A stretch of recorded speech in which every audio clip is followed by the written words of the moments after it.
మన కాదంబరి సిల్క్స్ లో flat 50% discount and 25,000 purchase మీద 2 కంచి కాటన్ సారీస్ ఉచితం.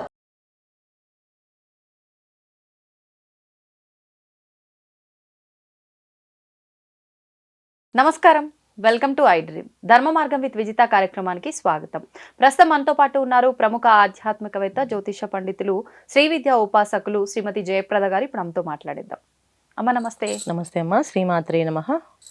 అమ్మ, వరలక్ష్మి వ్రతం రాబోతోంది. మరి ఆల్రెడీ మనకు ఒక 2 వారాలు అయితే కంప్లీట్ అయిపోయింది. ఈసారి మనకు 3వ వారం వరలక్ష్మి వ్రతం వచ్చింది. ఈ రోజున మనం ఆచరించాల్సిన విధి విధానాలు ఏంటి అంటే, ఇప్పుడు ఒక్కొక్కరు ఒక్కొక్క రకంగా చేసుకుంటున్నారు ఈ వరలక్ష్మి పూజ అనేది. కొంతమంది అంటే వంతన ఉంటేనే చెయ్యాలని, కొంతమంది ఎవరైనా చెయ్యొచ్చు అని రకరకాలుగా మాట్లాడుతున్నారు. మళ్ళీ మనకు ఇంకా 2 శుక్రవారాలు కూడా మిగులుంది. ఈ తర్వాత ఈ 3 శుక్రవారాలు కూడా ఏ విధంగా పూజ చేసుకోవాలో వివరించండి. తప్పకుండా నాన్న. వరలక్ష్మి వ్రతం అనేది ఎవరైనా ఆచరించాలి. సౌభాగ్యం కోసం చేసే పూజలు ఇవన్నీ. అంటే సుమంగళీలు అందరూ చేసుకునే పూజల్లో వరలక్ష్మి వ్రతం ఒకటి. సో సుమంగళి పూజ అనేది ఎవరు చేసుకోవచ్చు, ఆచారం ఉందా ఆచారం లేదా అనేది ఏం లేదు. సుమంగళి తత్వం కావాలి అంటే పూజ చేసుకోవాలి. సో పూజ చేసుకునేది ఎందుకు చేసుకుంటాం అంటే, ఆ రోజైనా ఇంట్లో మనశ్శాంతిగా ప్రశాంతంగా పూజ దాంట్లోనే ఉండి మిగతా ఆలోచన విధానాలు ఏవి పెట్టుకోకుండా మనసు అమ్మవారి దగ్గర లగ్నం చేస్తామని ఒక నియమం ఎందుకు పెట్టారంటే, మన వాళ్ళు ఈ వారం ఈ వ్రతం ఇలా చేయండి ఎందుకు పెట్టారంటే, ఎన్నో పనుల్లో ఎంతో బిజీగా తిరుగుతూ ఉంటాం. కలియుగం ఏంటంటే పాపంతో కూడిన పనులే తప్ప ఏది మంచి ఉండదు అండి. మంచి పనులు చేసాము అని పొద్దున్న సాయంత్రం లిస్ట్ చేసుకుంటే దాంట్లో 1-2 కూడా ఉండవు. ఎందుకంటే ఎవరి ఉద్యోగాలు ఎవరి పనులు వాళ్ళకి సరిపోతుంది. పక్క వాళ్ళ జీవితం ఏమవుతుందో పట్టించుకునే పరిస్థితి లేదు, వీళ్ళ జీవితంలో ఏమవుతుందో కూడా ఆలోచించే పరిస్థితి లేదు. అందుకని ఏదైనా ఒక రోజు కలిసి ఇంట్లో భార్యాభర్తలు ఇద్దరు కూర్చొని శుభ్రంగా చేసుకునే వ్రతాలు ఏమైనా ఉన్నాయంటే అది సత్యానంద వ్రతము, వరలక్ష్మి వ్రతం చేసుకునేది. ఇది దంపతులు ఇద్దరు కూర్చొని చేసుకోవాల్సింది. వరలక్ష్మి వ్రతం అంటేనే దంపతుల పూజ. అది దంపతులు ఇద్దరు కలిసి కూర్చొని చేసేది వ్రతం. ఇది వరలక్ష్మి వ్రతం అని అన్నారు కదా. వ్రతము అంటే ఏంటి? దంపతులతో చేసేది. దంపతులు లేకుండా చేసేది కాదు. సుమంగళీలు చేసే పూజ మంగళ గౌరీ పూజ అంటారు. సో గౌరీ ఈ శ్రావణ మాసంలో మంగళ గౌరీలు పూజ చేస్తాం. అలాగే శ్రావణ సోమవారాలు చేస్తాం, అలాగే శ్రావణ శనివారాలు చేస్తాం, శ్రావణ ఆదివారాలు చేస్తారు. నార్త్ వైపు అటువైపు అంతా ఆదివారాలు ఎక్కువగా చేస్తారు. విశేషంగా ఆదివారం మొత్తం ఉపవాసం ఉండి గోధుమతో ప్రసాదం నైవేద్యం చేసి సూర్య భగవానికి ఆరాధన చేసి, ఆ సూర్య భగవాన్ సాయంకాలం ఎర్రని పుష్పాలతో అర్చన కూడా చేసుకుంటారు, అరుణ పారాయణ కూడా చేస్తారు. ఇవన్నీ కూడా శ్రావణ మాసంలోనే చేస్తారు. శ్రావణ మాసంలో ఎందుకు విశేషంగా చేసుకోవాలి అంటే, శ్రావణ నక్షత్రం మీద వస్తుంది కనుక. శ్రావణ నక్షత్రం చంద్రుడు ఒక అధిదేవత నక్షత్రానికి. నక్షత్రం ఉండేది మకర రాశిలో. అంటే మకర రాశి అంటే మనకి జనరల్ గా గోచారీత్యా చూసుకుంటే 10వ రాశి మకర రాశి. 10వ స్థానం ఎందుకు చూస్తామంటే, మన జీవితంలో ఏదైనా సాధిస్తామా, అసలు మనకి ఏదైనా యోగాలు ఉన్నాయా, ఈ యోగంలో మనకి ఏదో కలిసి వస్తుంది అనేది అంతా కూడా కర్మస్థానం అంటారు దాన్ని. సో ఆ స్థానాన్ని చూస్తాం. సో ఆ స్థానంలో ఈ రాశి నక్షత్రం వస్తుంది కనుక ఈ శ్రావణ మాసం విశేషంగా అన్ని వారాలు పూజలు చేసే ఒకే ఒక మాసం ఏదైనా ఉందంటే అది శ్రావణ మాసం. అన్ని రోజులు చేస్తాం. అంటే సోమవారం ప్రారంభమై మళ్ళీ ఆదివారం వరకు పూజలు చేస్తూనే ఉంటాం. శుక్రవారం స్పెషల్గా ఎందుకు చేస్తామంటే, మానసిక ప్రశాంతత కోసం చేసే పూజల్లో శ్రావణ మాసంలో చాలా విశేషం. ఈ మానసిక ప్రశాంతత ఎలా వస్తుంది అంటే, మన జాతకంలో చంద్రుడు ఒక అనుగ్రహం బాగా ఉంటే మానసిక ప్రశాంతంగా వాళ్ళు చూడండి.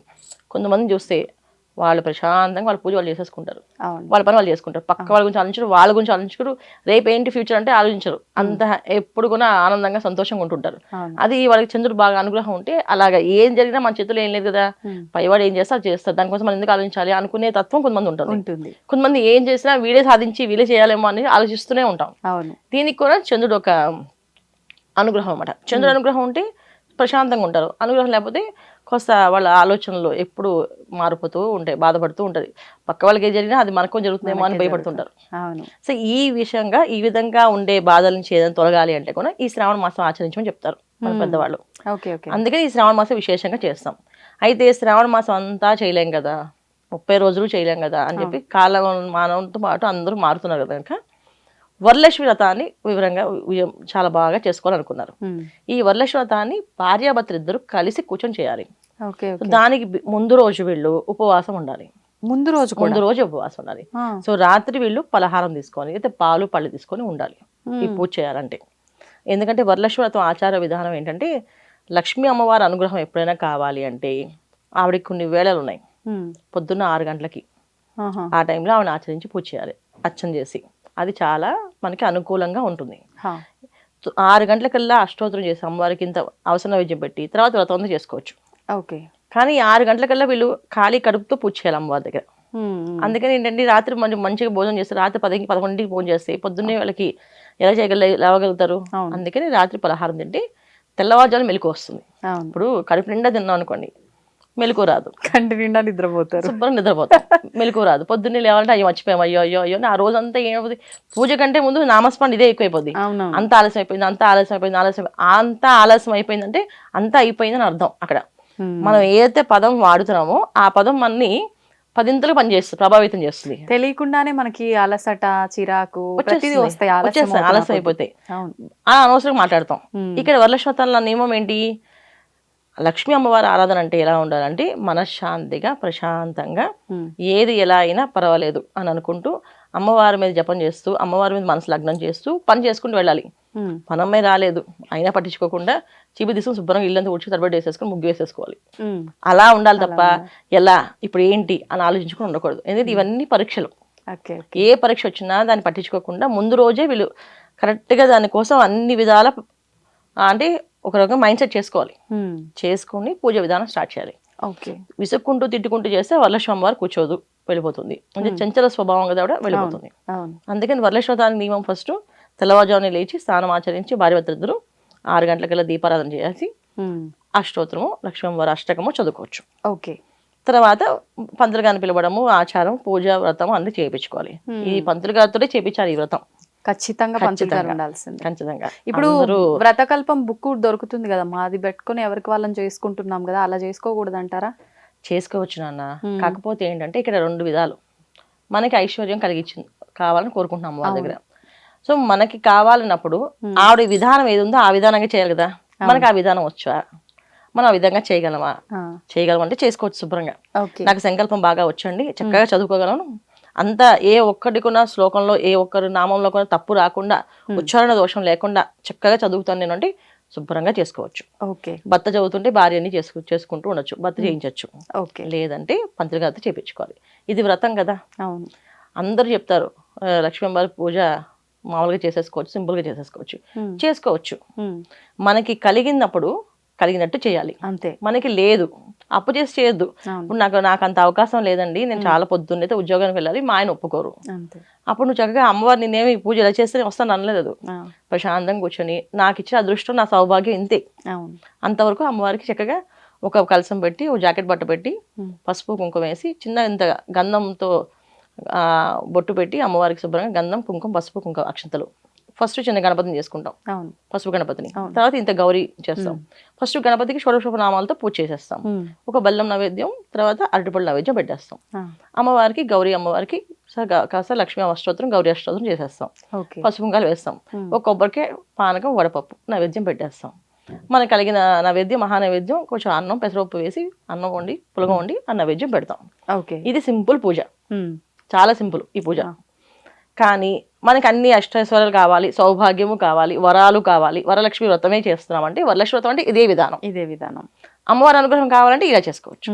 అది 2 ఒకటే. కానీ కలిగి ఉండి నువ్వు చేయకపోతే తప్పు.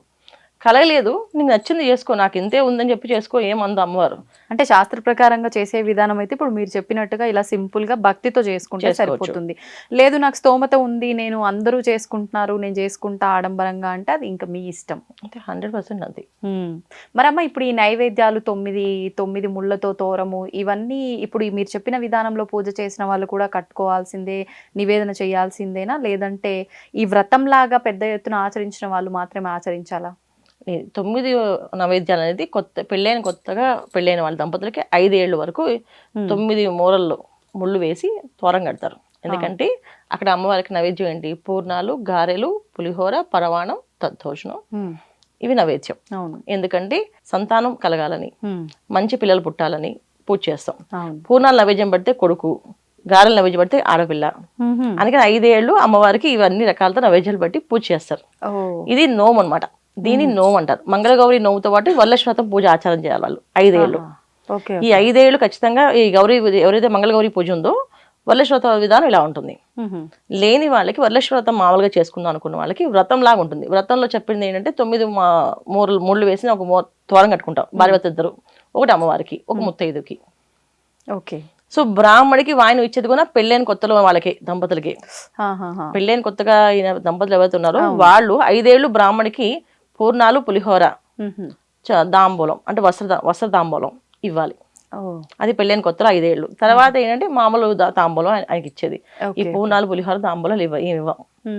ఇవేంటంటే ఆచారాలు మారుతున్నాయి కానీ కొన్ని విషయాల్లో సాంప్రదాయాలు మాకు ఇలా ఉంది, మాకు అలా ఉందని చెప్పి చేసేసుకుంటున్నారు. వ్రతంలో ఏముందో మనకి అదే చేసుకుంటూ వెళ్ళవే. ఓకే, ధన్యవాదాలమ్మా. నమస్తే అమ్మా. శ్రీమాత్రే నమః. శ్రీమాత్రే నమః.